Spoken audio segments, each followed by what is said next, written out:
días. Espero que se encuentren bien y como anuncié hace unos momentos, el texto que vamos a leer hoy es uno de los pasajes más fuertes en la Escritura. Es uno de los pasajes que nos confronta a reflexionar en nuestro caminar con el Señor. Y por lo tanto el tono del pasaje es un tono fuerte, es un tono directo, ya que Jesús está a punto de terminar su sermón del monte y está dando ciertas aclaraciones para sus discípulos. Y para entender un poco de lo que estoy hablando, quiero invitarle a que abra su Biblia conmigo a Mateo, capítulo 7. Y si le es posible, le voy a invitar a que se ponga de pie en honor a su palabra. Y vamos a leer Mateo 7, verso 21 al 24. Su palabra dice: no todo el que me dice, Señor, Señor, entrará en el reino de los cielos, sino el que hace la voluntad de mi Padre que está en los cielos. Muchos me dirán en aquel día: Señor, Señor, ¿no profetizamos en tu nombre? Y en tu nombre echamos fuera demonios, y en tu nombre hicimos muchos milagros. Y entonces les declararé: nunca os conocí. Apartaos de mí, hacedores de maldad. Esta es la palabra del Señor. Pueden tomar su lugar. En el contexto de Mateo, hemos visto que la advertencia de Jesús ha ido incrementando. Capítulo 7, versos 13 al 14, hay una advertencia de dos caminos. En Mateo 7, 15 al 20, hay la advertencia de falsos maestros. Y en Mateo 7, 21 al 24, que es nuestro texto, es la advertencia de falsos convertidos. Déjeme intentarlo de otra manera para que sienta el peso de Jesús. Mateo 7, 13 al 14 es el camino que lleva a la perdición. Mateo 7, 15 al 20 es la enseñanza que lleva a la perdición. Y Mateo 7, 21 al 24 es la confesión que lleva a la perdición. ¿No queda claro? Déjeme tratarlo de otra manera. Mateo 7, 13 al 14 es la advertencia en dónde andamos. Mateo 7, 15 al 20 es la advertencia de a quién escuchamos. Y Mateo 7, 21 al 24 es la advertencia del juicio final. Eso es lo que quiero que vea. Del 13 al 20, la advertencia de Jesús es para sus discípulos en la tierra. Pero aquí, nuestro pasaje ha cambiado de escena. Esta advertencia no es una escena de los que están en la tierra, donde hay oportunidad para cambiar. En Mateo 7, 21 al 24, la escena es de los discípulos o los segundiscípulos que estarán en el gran tribunal de Cristo, donde Cristo es el juez. Y estos están siendo juzgados por Cristo mismo. Al ir estudiando este pasaje, la advertencia es clara. Es de aquellos que creen ser seguidores, pero al final no son seguidores. Por eso el título del sermón: salvados o autoengañados. Aquel que se engaña a sí mismo. Y me recordé de uno de los presidentes de los Estados Unidos, Thomas Jefferson, quien sí era deísta, pero se creía en parte seguidor de Cristo. Y él dice esto en cuanto a su caminar cristiano. Él dice: soy cristiano solo en el sentido en el que quería que lo fuera cualquiera sinceramente apegado a sus doctrinas.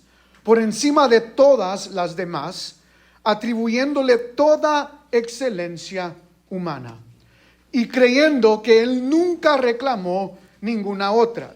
Es decir, para Thomas Jefferson, Jesús era simplemente un modelo a seguir, no era Dios, era un ser humano, un modelo a seguir. Y luego él sigue diciendo, he seleccionado solo aquellos pasajes que me parecen relatos y dichos auténticos de Jesús. Y este era el caminar que tenía Thomas Jefferson con Jesús. Él era una persona que tenía su Biblia, pero literalmente con tijeras había cortado todos los pasajes de la Biblia que él no estaba de acuerdo, específicamente todos los milagros de Jesús, porque en su mente esos pasajes eran algo irónico, era algo ilógico de seguir. Y hermanos, este es exactamente lo que el pasaje nos está hablando aquí a nosotros. Hay una advertencia a aquellos que creen ser seguidores de Cristo, pero al final están autoengañándose. Y quiero que veamos 4 verdades de este texto. La primera es el falso creyente que habla doctrina. Segunda, el falso creyente que habla de obras. Tercera, el creyente que hace su voluntad. Y cuarta, el falso creyente que no es conocido por Cristo. Si quiere resumir el mensaje, lo podemos hacer de otra manera. El falso creyente que habla y luego cuando Jesús habla. Y van a notar que hay 2 personas hablando en este pasaje. El falso creyente y luego al final en el verso 23 Jesús empieza a hablar a estos falsos creyentes. Pero veamos al falso creyente que habla. El verso 21 dice, no todo el que me dice Señor, Señor, entrará en el reino de los cielos. Y lo vemos ahí. La imagen aquí es una imagen de corte. Jesús es el juez y entra este primer grupo de seguidores de Cristo y entran al juicio final. Ahorita vamos a ver cómo sabemos que es el juicio final. Pero ellos entran y ellos, dice Jesús, entran diciendo, Señor, Señor. Y lo importante aquí reconocer es cuando el griego y específicamente el hebreo, y esta es la idea aquí, que el hebreo cuando repite algo, cuando los judíos repiten algo, que es la cultura en la cual Jesús vive, la repetición es a propósito. Es porque hay un énfasis que estas personas están haciendo. Ellos están repitiendo Señor, Señor, porque quieren que el juez entiendan el énfasis que ellos están dando. Y este primer grupo dice Señor, Señor, porque tiene 4 perspectivas acerca de Cristo. La primera es, le tienen un respeto inmenso. Los judíos normalmente cuando hablaban a sus maestros le decían Señor. Pero decir Señor, Señor era un nivel más grande, era un respeto inmenso, era un título de respeto, era un maestro venerado. Y por un lado, estas personas están entrando y están diciendo Jesús, Jesús, nuestro maestro venerado. Para decirlo de otra manera, si tú hablas con tus niños y les preguntas, ¿quién es tu maestro favorito? Esa es la idea aquí. Jesús, Jesús, nuestro maestro favorito. My favorite teacher. Esa es una idea de esta frase. Jesús, te respetamos. Segunda declaración. Señor, Señor, no es solo un título de inmenso respeto, pero es un título ferviente, es un título apasionado. Entonces no es simplemente Señor, Señor, Maestro venerado, sino que es Señor, Señor. Estamos apasionados por tu reino, apasionados por tu palabra, apasionados según ellos por quién eres. Es una expresión ferviente, es una expresión apasionada. Tienen respeto inmenso por Jesús. Hay una pasión acerca de Jesús. Pero va más allá de ello. Señor, Señor también implica una declaración pública. La imagen aquí, la escena, no es alguien que lo está diciendo en su corazón. No es alguien que lo está diciendo secretamente. Esta persona está declarando, Señor, Señor, y quiere que todos escuchen su declaración. Él es un maestro venerado, Él es alguien por quien estamos apasionados. Él es alguien que yo no me avergüenzo de publicar o de confesar públicamente, Señor, Señor. Pero va más allá. Y esta es la expresión teológica. Por eso dije, este falso creyente es aquel que habla doctrina. Su doctrina está bien. Su doctrina es adecuada. La expresión es teológica también. Señor, Señor, implica que ellos entienden que Jesús es Dios encarnado y Él es Señor y Salvador. Permítame leerte algunos pasajes donde la Biblia enfatiza esto en cuanto a Jesús. Colosenses capítulo 2, verso 6. Por tanto, de la manera que habéis recibido al Señor Jesucristo, andad en Él. La Biblia liga el título Señor con Jesucristo, dando a entender que Jesús es el Señor, es Dios encarnado. Él es nuestro Señor. Filipenses 2:10 al 11, un pasaje muy conocido, dice: para que en el nombre de Jesús se doble toda rodilla de los que están en los cielos y en la tierra y debajo de la tierra, y toda lengua confiese que Jesucristo es el Señor, para gloria de Dios Padre. Y esta confesión no es simplemente una declaración pública, no es una frase ferviente, no es Jesús nuestro Maestro venerado. Teológicamente la confesión es: Jesús es Dios. Él es Salvador. Una más, Romanos 10:9. Si confesares con tu boca que Jesús es el Señor y creyeres en tu corazón que Dios le levantó de los muertos, serás salvo. Si confesares que Jesús es buen maestro, no. Que estás apasionado por Él, no. Que simplemente quieres declarar públicamente, no. La idea es que realmente has creído que Jesús es tu Señor y Salvador, y esa persona será salva. Hermanos, ¿por qué hago énfasis en esto? Porque los que están entrando a este salón de corte, los que están diciendo Señor, Señor en este pasaje, no son budistas, no son musulmanes, no son ateos. Son aquellos que tal vez domingo a domingo o de vez en cuando leían su Biblia, de vez en cuando oraban, de vez en cuando buscaban. Pero el punto aquí, hermanos, es que estos son los que se considerarían hoy en día cristianos. Para ser más franco, el trabajo te pide que llenes una encuesta. ¿Qué religión eres? Cristiano. Seguidor de Cristo. Conozco a Cristo, sé de Cristo, yo digo que Cristo es mi Salvador. Pero nota el juicio de estas personas. Jesús le va a decir a este grupo ¿qué? No los conozco. Yo quiero que usted entienda lo fuerte del texto. De nuevo, estas personas no son de otra religión. Son los que dicen ser seguidores de Cristo y su doctrina es correcta. Saben contestar las preguntas. Les das un examen cristiano y lo pasan. ¿Cuál es el problema con estas personas? Decían todo lo correcto, pero Cristo no era su rey. Una cosa es decir, Cristo es mi rey, Cristo es mi todo, hablar el lenguaje cristiano, contestar las preguntas cristianas, y otra cosa es que realmente Cristo sea mi Señor y mi Salvador. Y esta es la primera advertencia.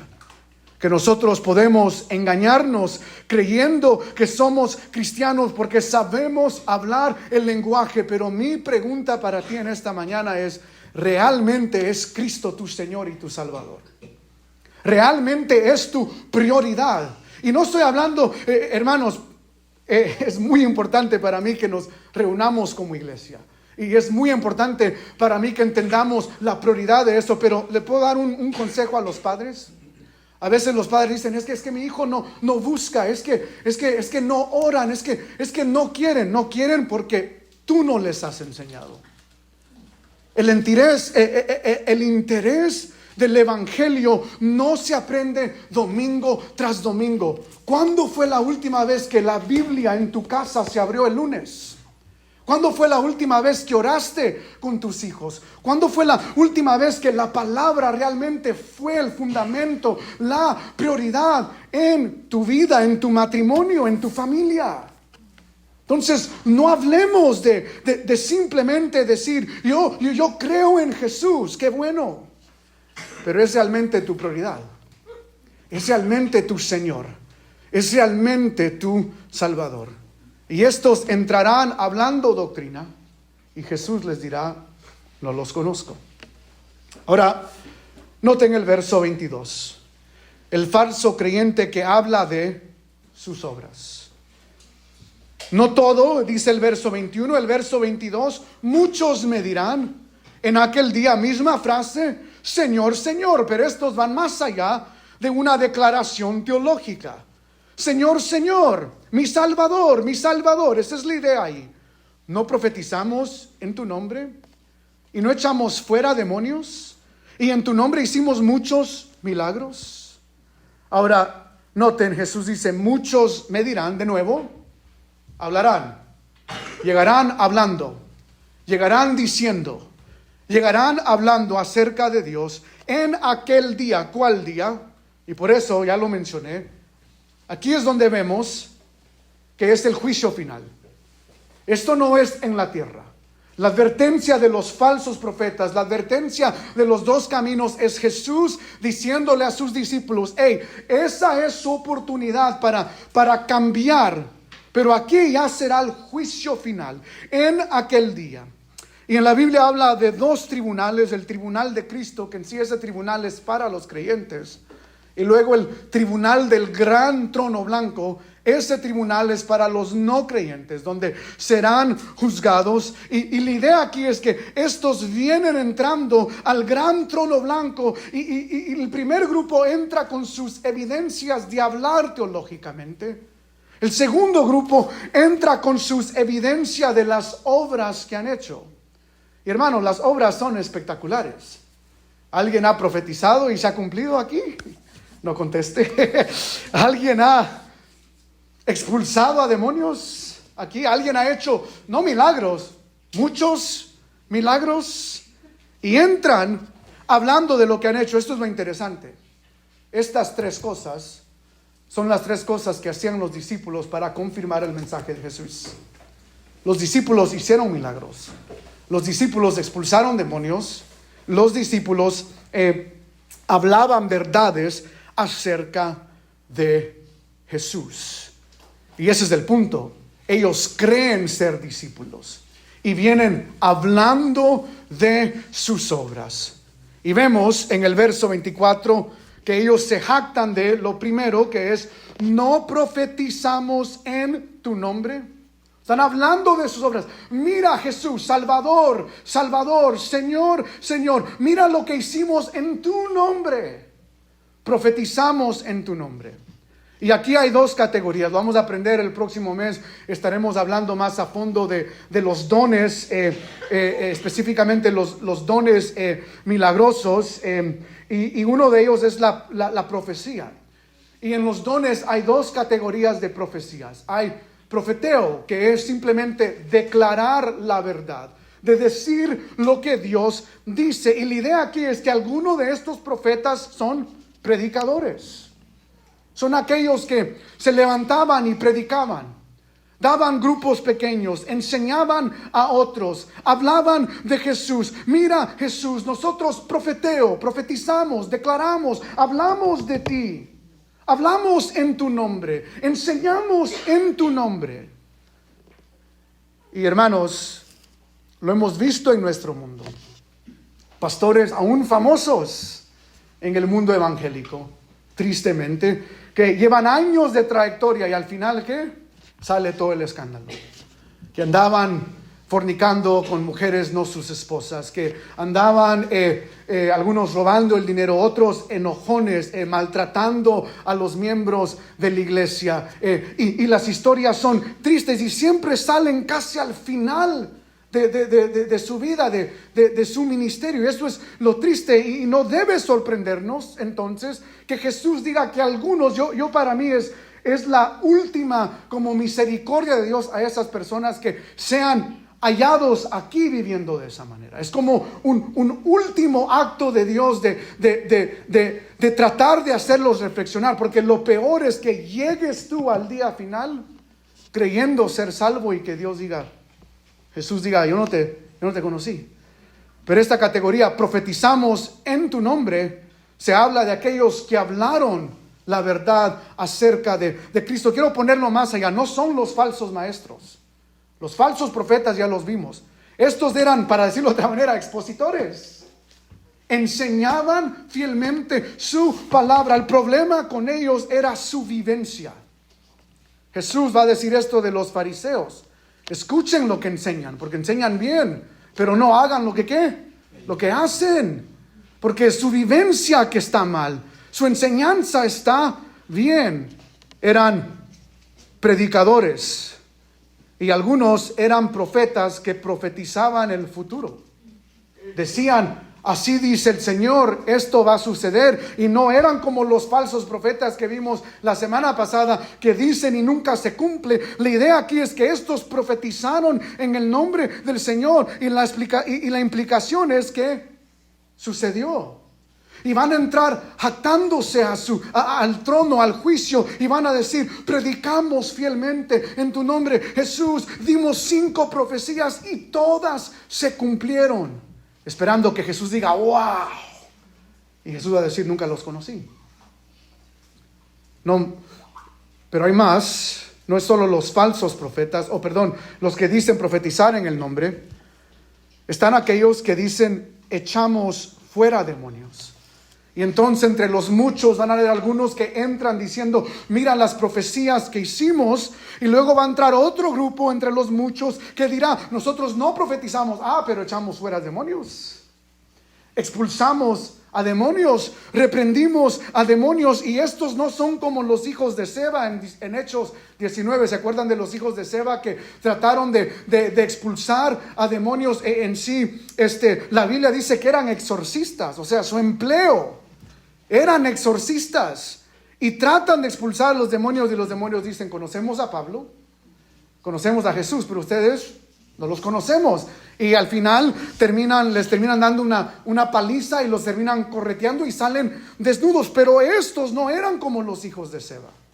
Estos realmente expulsaron, echaron fuera demonios. Entran diciendo, Jesús, míranos, nosotros echamos fuera demonios. Y luego la última categoría, en tu nombre hicimos muchos, ¿qué? Milagros, prodigios, señales, milagros de sanidad, milagros de todo tipo de milagro. Y no fueron pocos los milagros. Ellos vienen entrando, diciendo, jactándose, Señor, Señor, Salvador, Salvador, en tu nombre hicimos muchos milagros. Hermanos, estos no son como tus cuates del trabajo, que cuentan historias y tú sabes que están mintiendo. O sea, que cuentan historias raras de que, sí, yo hace unos 5 años estuve jugando con Chicharito y me iba a meter a la selección, pero luego mi rodilla me dolió, pero si no, yo estuviera en la selección. Y tú lo ves y dices, ni cabecear la pelota puede, pero ahí tiene su historia. No le crees nada, no. Estos no son como tus amigos. Hermanos, yo quiero que ustedes entiendan algo. La implicación del pasaje es, no solo están diciendo que hicieron esto, realmente lo hicieron. Realmente profetizaron. Realmente expulsaron demonios. Realmente hicieron muchos milagros. Y la pregunta es, ¿cómo es posible que alguien pueda hacer esto y al final no ser seguidor de Cristo? Ve conmigo a Mateo capítulo 10. Versos 1 al 4.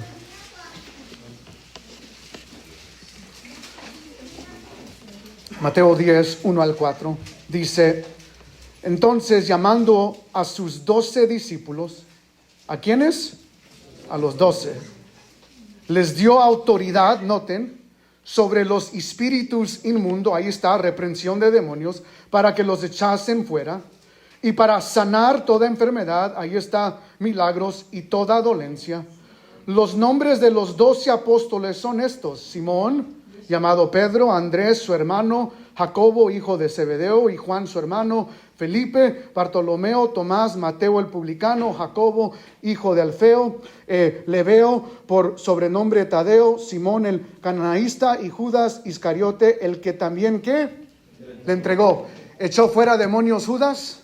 Sí. ¿Hizo milagros Judas? Sí. Predicó, no lo vemos en esta ocasión, pero si lees el Evangelio siguiendo Mateo, Jesús los va a enviar a que prediquen y va a decir que se quiten las sandalias de aquellos que no escucharon el mensaje. Predicó Judas, profetizó Judas, sí, y al final él fue el que entregó a Jesús.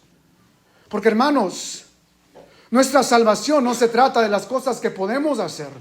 No se trata de los dones del Espíritu Santo. Aquel que realmente ha sido salvo reconoce lo que dice Gálatas 5, es el fruto del Espíritu Santo, que es lo que nosotros debemos anhelar, no los dones del Espíritu Santo. Es bueno hacer los dones y quiero corregir eso. La iglesia debe anhelar usar los dones que el Espíritu Santo le da, pero esa no es la marca de alguien que es salvo. La marca de alguien que es salvo es aquel que realmente tiene los frutos del Espíritu Santo, como aprendimos la semana pasada. Por sus frutos los conoceréis. No por sus dones, sino por sus frutos. Y entonces vemos la advertencia de que alguien puede hacer dones espectaculares igual que Judas y al terminar su vida estar más perdido que nunca. La advertencia es que en esta escena hay aquellos que hablan doctrina, pero Jesús dice, no los conozco. Hay aquellos que hablan de las obras que hicieron. Jesús dice, no los conozco. Pero regresemos al verso 21. Es que no se trata de hacer cosas espectaculares. Hay algo en específico que Jesús nos dice en el verso 21. Esta es la tercera verdad. El verdadero creyente hace su voluntad. Nota lo que dice el 21. No todo el que me dice Señor, Señor, entrará al reino de los cielos, sino el que hace la voluntad de mi Padre que está en los cielos. Jesús hace un contraste aquí. Él hace un contraste en aquellos que hablan buena doctrina. Él hace un contraste de aquellos que hacen buenas obras o que se jactan de las obras que han hecho. Jesús dice, no, al que yo conozco es aquel que entiende una cosa. Lo que se trata esta vida es de hacer la voluntad del Padre. ¿Qué es la voluntad del Padre? Romanos 12:2 nos dice, su voluntad es buena, es agradable y es perfecta. Y la idea aquí es que van a haber personas en el reino que van a hablar o en el juicio que van a hablar de las cosas que hicieron, pero en el reino tal vez van a haber personas que nunca profetizaron, van a haber personas que nunca expulsaron demonios, van a haber personas que nunca hicieron milagros, pero hicieron una cosa, su voluntad. Traducción, obedecieron su palabra. ¿Qué requiere? Lo vemos en el Antiguo Testamento. Dios le dice a Samuel, yo no quiero holocaustos, yo no quiero ofrendas, yo no quiero obras espectaculares. Yo requiero de ti, ¿qué? Obediencia. Es la obediencia que es la marca de un verdadero creyente. Es aquel que lee su palabra, pero no solo la lee, la obedece. Hermanos, es bueno leer su palabra, es bueno memorizar versículos, lo recomiendo, es bueno orar su palabra, pero al final nada de eso nos sirve si nosotros no obedecemos su palabra. Jesús conoce a aquellos que hacen la voluntad de mi Padre. Y en nuestro día nosotros complicamos esta frase, porque estamos tan acostumbrados a: tienes que encontrar tu propósito. Tienes que encontrar tu propósito. ¿Y cuál es tu propósito? ¿Te puedo ayudar en esto? Tu propósito no es algo espectacular, no es algo grande. Dios va a dar dones a algunos, sí, en servir en liderazgo, en servir en cántico, en servir en escuela dominical, pero ese no es tu propósito. No confundamos eso. Son llamados especiales. Cada creyente tiene un propósito de parte de Dios y es simple: ama a tu esposa como Cristo ama a la iglesia. Ese es tu propósito. Hijos, obedezcan a sus padres en el Señor. Hijos, ese es su propósito. Jóvenes, usen su soltería. Primera de Corintios 7, si no me equivoco. Usen su soltería para servir al Señor. Ese es su propósito. No es espectacular, es la vida diaria. Sean honrosos con sus bienes. Sean buenos trabajadores. Observen a la hormiga. No sean perezosos. Ese es el propósito del creyente. Hermano, no busques algo grande. Oh, el propósito es de ir a las naciones. No, ese no es tu propósito cristiano.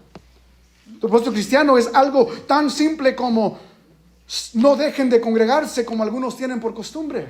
Es simple el propósito de Dios. La palabra de Dios es simple. Los mandatos del Señor son simples. Y la obediencia al Señor, eso es hacer su voluntad. Hermano, no le complique. No le cambie, no trate de hacer algo. No, es que yo quiero viajar, es que yo quiero, porque podemos terminar como los que entran en esta escena, hablando de todo lo que hicieron y al final no hicieron lo importante.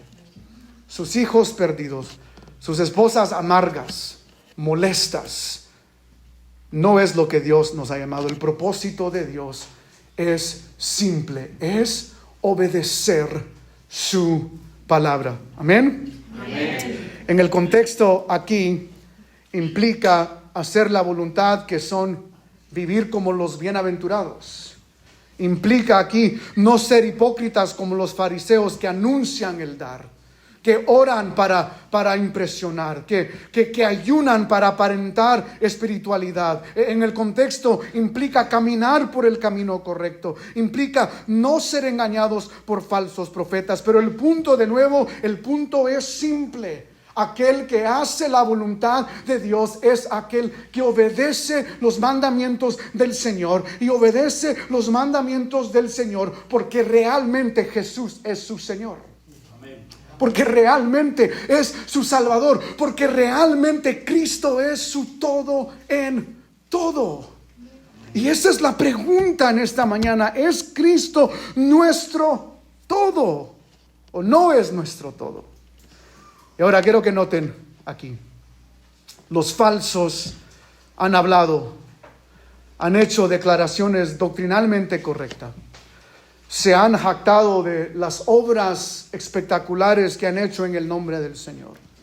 Y todos han hablado, los muchos han hablado, pero ahora en el verso 23 le toca a Jesús hablar.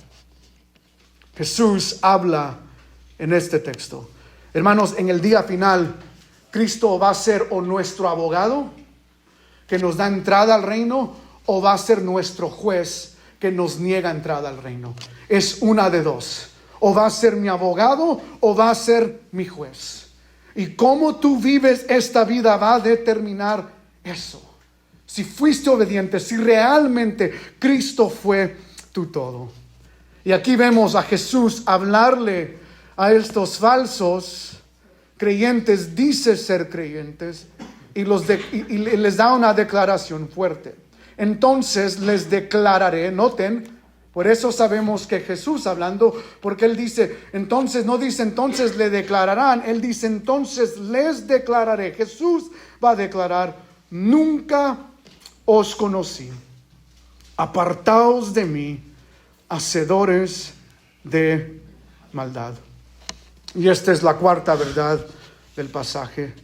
El falso creyente no es conocido por Jesús. Nota, ellos hablan el nombre de Jesús, conocen el nombre de Jesús, pero Jesús dice: yo no los, ¿qué? Conozco. Nunca los conocí. Ahora, sé que tal vez hay alguien aquí que diga: espérate, pero Jesús es Dios y Dios es omnisciente. Dios conoce todo. ¿Cómo es posible que Jesús no conozca? ¿Está hablando en su humanidad? No está hablando en su humanidad. Él está hablando de lo que aprendimos el viernes en el estudio bíblico, que hay un amor especial, que hay un amor específico. Y Jesús no está diciendo aquí que no conoce los hechos falsos de estas personas que dicen ser seguidores de Él. No, la idea aquí es que Jesús no conoce a estas personas en una relación especial. ¿A qué me refiero? Déjame leerte algunas verdades en cómo Jesús conoce. Segunda de Timoteo 2:19 dice: no obstante, el sólido fundamento de Dios permanece firme, teniendo este sello: el Señor conoce a los que son, ¿qué? Suyos. Jesús conoce a los suyos, y este es el énfasis aquí. Jesús está diciendo: yo conozco sus obras, pero no los conozco como míos. No los conozco como parte de el reino. ¿Por qué? El verso dice que se aparte de la iniquidad todo aquel que menciona el nombre del Señor. Y ese es el punto. Hablan bien, hablan de mi nombre bien, pero no se han apartado, o sea, no han obedecido. Y Jesús dice: a esto yo los conozco sus obras. Lo que no conozco es que son míos. Ve conmigo a Juan capítulo 10. Quiero que veamos otras maneras en cómo Jesús nos conoce.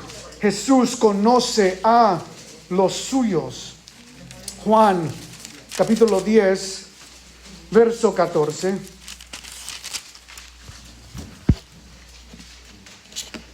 Dice Jesús: yo soy el buen pastor y conozco, ¿qué? Mis ovejas, y las mías, ¿qué? Me conocen. Él conoce a sus ovejas. Es más, el verso 15 dice: así como el Padre me conoce, yo conozco al Padre y pongo mi vida por las ovejas. Jesús dice: yo conozco a los míos. Yo conozco a mis ovejas. Y este es el punto. Cuando Jesús dice: yo nunca los conocí, Jesús está diciendo: yo sé sus obras, sé sus declaraciones, sé lo que hicieron, sé lo que dijeron, pero nunca los conocí como míos y nunca los conocí como mis ovejas. Porque nunca fueron ovejas, nunca fueron parte del reino, no se comportaron como ovejas, no fueron parte del reino. ¿Cuál es la idea aquí? La oveja depende de ¿quién? Del sacerdote, de su pastor, el buen pastor, Cristo Jesús. De nuevo, la oveja viviendo su vida, viendo a Cristo como su todo en todo. Él es lo primordial en su vida. Y por eso Jesús dice: yo conozco, sabe quiénes son, pero nunca los conoció de esta manera. Nunca los conoció como ovejas. Una verdad más. Ve conmigo a Juan, mismo evangelio, Juan capítulo 1, verso 12. Jesús dice: nunca los conocí como míos, nunca los conocí como ovejas. Pero hay otra realidad más. Juan capítulo 1, verso 12 dice: mas a todos los que le recibieron, a los que creen en su nombre, les dio potestad de ser hechos hijos ¿de quién? De Dios. Jesús dice: hablaron de mí, hicieron obras en mi nombre, pero yo no los conocí como míos, y no los conocí como ovejas, y no los conocí como hijos de Dios. Nunca fueron parte de el reino. Y por eso vemos en Mateo 7, verso 24, la última frase. Esta es la clave aquí. Es la seriedad del pasaje. Apartaos de mí, hacedores de ¿qué? De maldad. Espérate. Pero en el texto, lo único que hemos visto es que dijeron verdades acerca de Jesús. En el pasaje, lo único que hemos visto es que hicieron cosas en el nombre de Jesús. Entonces la pregunta es, ¿cómo es posible que Jesús los vea y les diga, apartaos de mí, hacedores de maldad?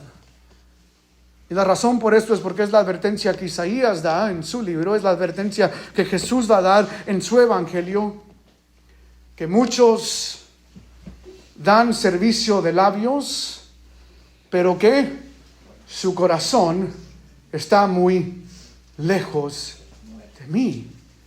O sea, Jesús es claro de que hay personas que pueden decir cosas en su nombre y pueden hacer cosas en su nombre, pero al final de todo son hacedores de maldad, porque su corazón no está en realmente seguir a Cristo. Su corazón no está realmente en enamorarse de Cristo. Su corazón no está en perseguir a Cristo. Su corazón está en otras cosas más.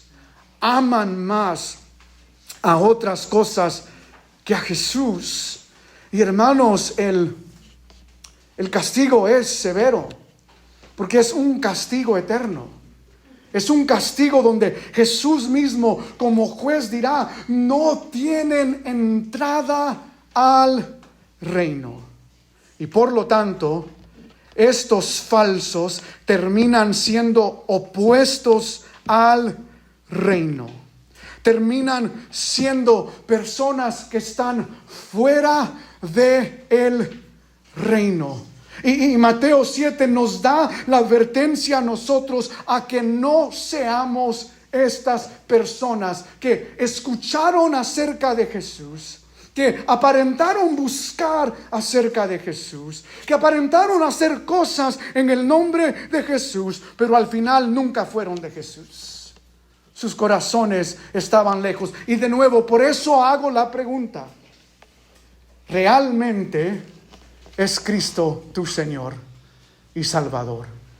Da tu vida evidencia real de que Cristo es realmente tu Señor y tu Salvador, porque podemos decir eso, pero por eso Romanos 10:9 es claro, es confesar eso con la boca, pero creerlo ¿dónde?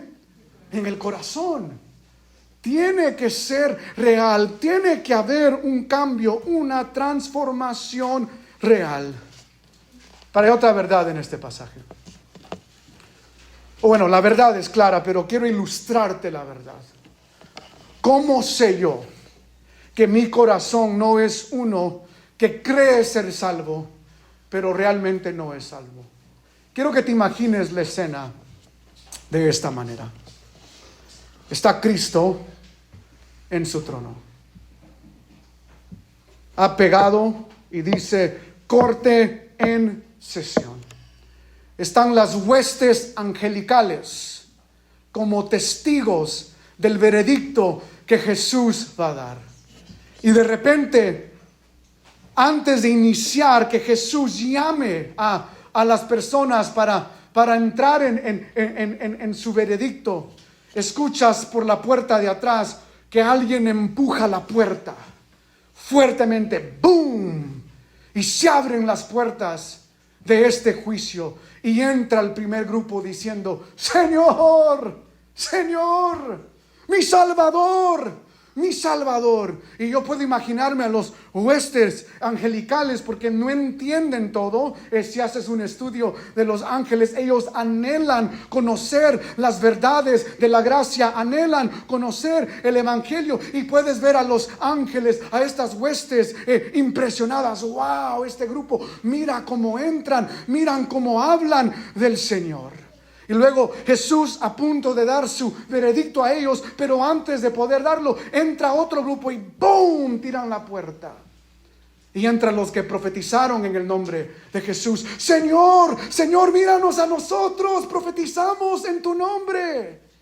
Y antes de que Jesús le dé su veredicto, entra el otro grupo, los que expulsaron demonios, y tiran la puerta y dicen: Jesús, Jesús, no mires a ellos, míranos a nosotros, expulsamos a demonios, mira lo que hicimos. Y luego entra el último grupo. Antes de que Jesús dé su veredicto, entran estos que hicieron milagros. No, Jesús, no mires a ellos, no mires a los que hablan de tu nombre, no mires a los que profetizaron ni a los que expulsaron, míranos a nosotros. Hicimos milagros. Yo puedo ver a las huestes angelicales decir: wow, estos sí van a entrar al reino. Y Jesús les va a decir: ¿qué? Nunca los conocí. Y luego, detrás de las puertas, está otro grupo. Están los grupos del reino. Pero ellos no tiran la puerta. Ellos están con timidez fuera de la puerta, esperando al que el rey los invite. Y Jesús dice: entren a su juicio. Y ellos entran con su boca cerrada, con su rostro viendo hacia abajo. Entran calladamente. Y entran al reino como los pobres en espíritu, que reconocen que la entrada al reino no se trata de todas las bonitas palabras que yo puedo decir, y que la entrada del reino no se trata de todas las cosas magníficas que yo puedo hacer en el nombre del Señor. La entrada al reino depende de una sola cosa: que el rey me invite a su reino. Es como el himno: mi fe ha hallado un solaz, que dice: me basta solo esto saber, no necesito más, saber que el Salvador murió y que murió en mi lugar. Es el pobre en espíritu que realmente ama al Señor. Es aquel que sabe que su única entrada depende del Salvador que lo invite. Y esa persona, porque está enamorada de Cristo, vive toda su vida, Cristo siendo su todo en todo, obedeciéndole a Él. ¿Quieres entrar al reino? Realmente da tu vida por Cristo. Desgástate viviendo, amándole, obedeciéndole a Él. Oremos, iglesia. Padre, la advertencia es clara. Y lo podemos ver en tu palabra. Dios, guarda nuestros corazones de creer que la vida cristiana se trata de nosotros. Padre, realmente usa este texto para que el Espíritu Santo traiga convicción a nuestras vidas, y que nosotros salgamos de aquí amándote a ti, poniendo nuestra mirada en ti, enamorados completamente de ti. Señor, que esta palabra traiga ternura a corazones duros. Que hoy sea el día que perdidos puedan decir: estaba perdido, pero he sido hallado. Porque nosotros entendemos y lo vemos a través del Sermón del Monte, que no se trata de lo que podamos hacer, no se trata de lo que podamos decir.